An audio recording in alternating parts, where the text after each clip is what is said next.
Comment penser comme un millionnaire? Les millionnaires ne pensent pas de la même manière que la plupart des gens.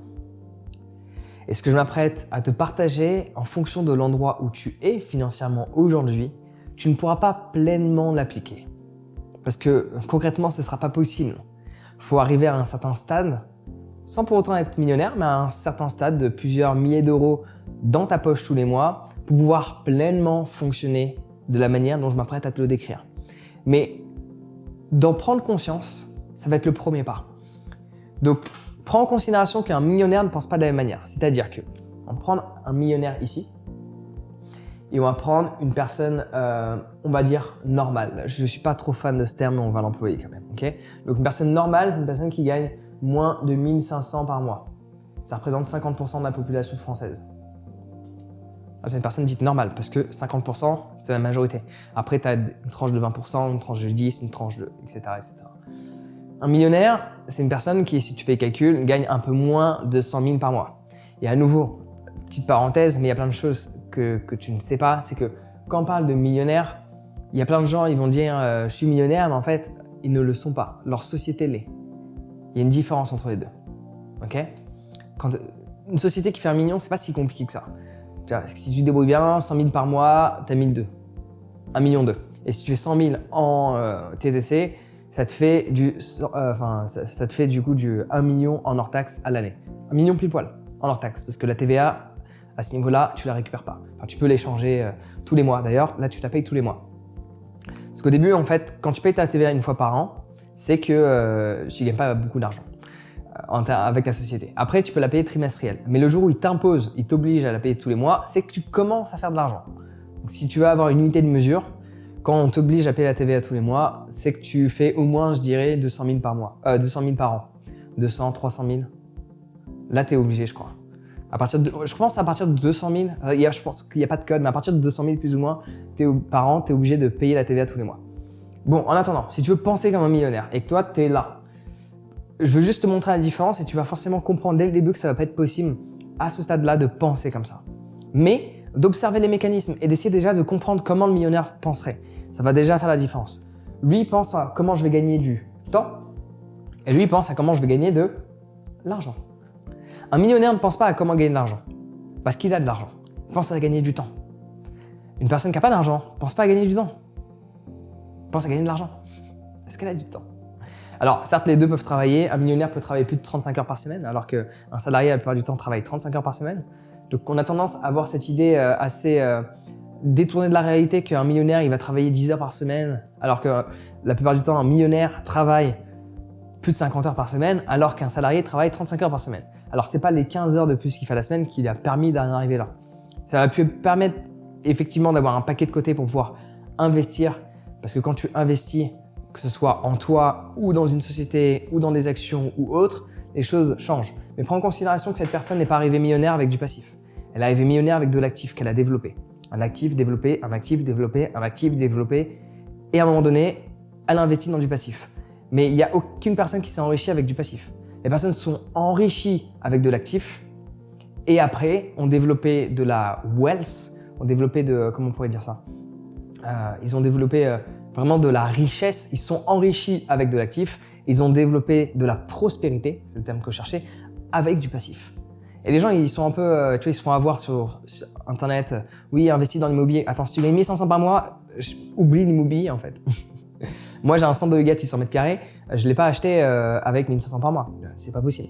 Donc, si tu gagnes 1500 par mois, ou 2000 par mois, ou même 3000 par mois, tu ne devrais pas penser à l'immobilier. Tu devrais penser à développer ton actif, à passer du 3000 à 9000. Et à ce moment-là, ça commence à être plus ou moins intéressant. Ça te fait plus ou moins 100 000 à l'année en termes de personnes. Mais après, tu peux faire des choses au sein d'une société. Faire des montages financiers entre toi, une société et une SCI pour accélérer la montée du capital et aussi faire en sorte que les banques t'aident dans la SCI parce qu'ils préfèrent prêter sur une SCI plutôt qu'une société de commerce. Enfin, il y a plein de choses que tu peux mettre en place. En attendant, elle veut gagner du temps. Là, tu veux gagner de l'argent. Donc, les exemples, bon là, ça fait un I au final. Elle veut gagner du temps. Et toi, tu veux gagner de l'argent. Donc, pour penser comme un millionnaire, il faut simplement que tu te dises, OK, ça ne veut pas dire que tu vas pouvoir l'actionner parce que lui, il actionne. Il y a une différence. Un millionnaire, quand il pense, il actionne. Là, en général, il y a un manque d'action. les personnes lambda. Ah, j'aimerais bien faire ceci, ah, j'aimerais bien faire cela. Et un an plus tard, rien n'est fait. Là, c'est ah tiens, je veux faire ça, boum, allez, j'appelle mon équipe, on fait ça aujourd'hui. On n'attend pas demain. Donc il y a une différence aussi dans l'action. L'action est rapide. L'action est lente, voire inexistante. On pourrait même mettre un i. Donc action rapide, action inexistante, voire lente. La différence entre les deux par rapport de l'idée à la monétisation de l'idée. Donc l'exemple que je peux donner par rapport au temps, c'est qu'une personne elle va voir comment gagner de l'argent. Le millionnaire, tu vois par exemple, où est-ce que je peux gagner du temps? Parce qu'il n'échange plus avec son temps. Il échange avec son argent. Donc, parce que son temps a beaucoup plus de valeur que l'argent. De par ce qu'il fait et de par ce qu'il génère à travers son temps. Donc par exemple, le truc classique, avant même d'être millionnaire, je pense que dès que tu es à 10 000 par mois, tu peux le faire. Le ménage, tu n'as plus besoin de le faire parce que du coup, ça te prend du temps. Et la valeur de ton temps est supérieure au coût du marché du ménage. La cuisine, bon là c'est un niveau encore supérieur parce que le ménage c'est une activité à 10-20 euros de l'heure que toi tu ne vas pas vouloir payer. Parce que tu ne peux pas te permettre d'avoir une femme de ménage qui vient 2 fois par semaine chez toi. En fonction du nombre de mètres carrés que tu as en plus, elle ne va pas prendre 2 heures. Donc voilà, donc tu ne peux pas te permettre, tu vois, par rapport à qui tu es, où tu es aujourd'hui. La cuisine, bon, c'est plus du 40-60 euros de l'heure. Pour un cuistot qui vient juste, on va dire, 2 fois par semaine, qui te prépare tes plats. Donc, mais là, en fait, pareil, c'est du temps. Après, t'as tout ce qui est livraison aussi. Après, un niveau supérieur, et je pense que là, c'est un niveau encore supérieur. Si on devrait mettre un montant, ce serait vraiment en étant millionnaire, c'est d'avoir une personne qui s'occupe, ce qu'on appelle un personal assistant. PA, personal assistant.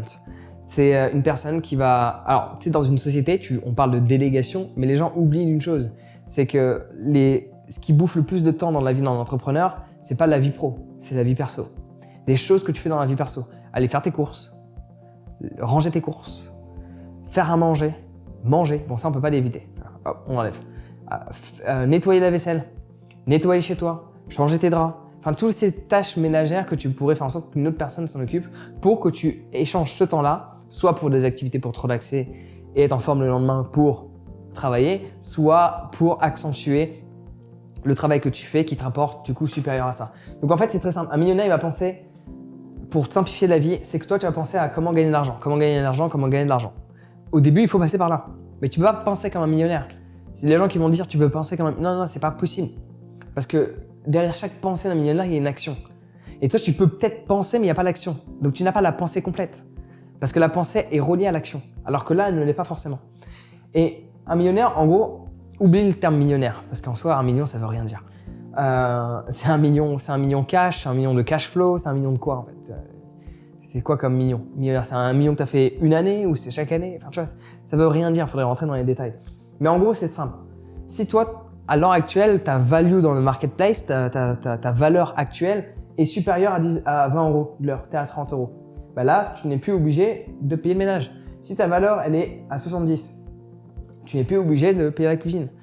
Et ainsi de suite, tu vois. Bon là, ça va plus personnel assistant, c'est plus du 100. Et encore. Parce que tu as en général, faut loger la personne, tu as les frais d'essence, frais kilométriques, véhicule.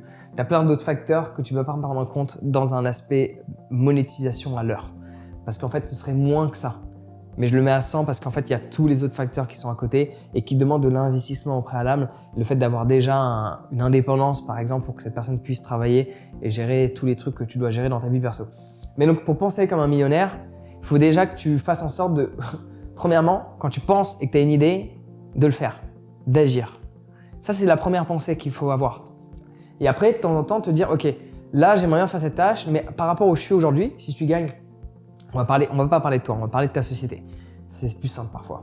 Si ta société, elle fait 5 000 par mois, donc tu es un auto-entrepreneur, je pense, à ce niveau-là. 5 000 x 10, 50 000.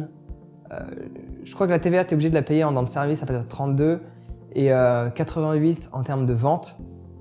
Mais je sais pas à quel moment donné, en auto-entrepreneur, tu es fixé, c'est quoi le palier. Mais en gros, ça va être dans ces eaux-là. Donc en fait, en auto-entrepreneur, si tu fais 3 000 par mois, bon après, je crois que tu es taxé à juste 20%. Parce que tu es beaucoup plus taxé en entreprise, donc il y a une différence entre les deux. Enfin bref, tout ça pour te dire que ça ferait du 2004 par mois. Bon après, tu peux avoir différentes charges, donc il te reste 2000. Sur les 2000 qui te restent, tu pourrais très bien payer quelqu'un pour faire du ménage. Et là, tu commencerais à penser comme un entrepreneur. Tu veux penser comme un entrepreneur? Si tu peux avoir des livraisons gratuites pour tes courses, va plus faire tes courses. Fais-toi livrer les courses. Ça, là, c'est penser et agir comme un entrepreneur. Et ça, c'est possible parce que ça demande pas grand-chose de plus. Un logiciel qui te retient tes mots de passe, qui coûte 3 € par mois, LastPass par exemple. Ça, c'est pour commencer comme un entrepreneur. Comment je fais pour gagner du temps en échangeant mon argent? Ça, c'est ce qu'un entrepreneur fait et pense.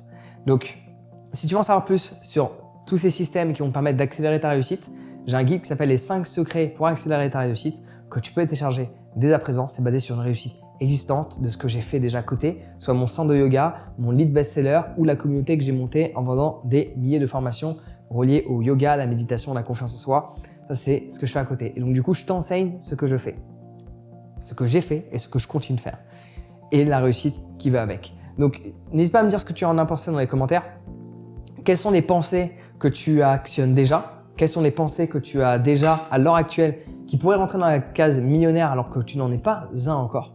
Ça m'intéresse fortement. Si tu as d'autres questions à me poser, si tu es un entrepreneur et que tu as envie de voir comment tu pourrais mieux entreprendre les choses, pose-moi la question dans les commentaires. On se fera une joie d'y répondre. Télécharge ton guide et on se retrouve dans quelques instants sur mon site internet partagederéussite.com. Sur ce, prends soin de toi et passe une excellente journée.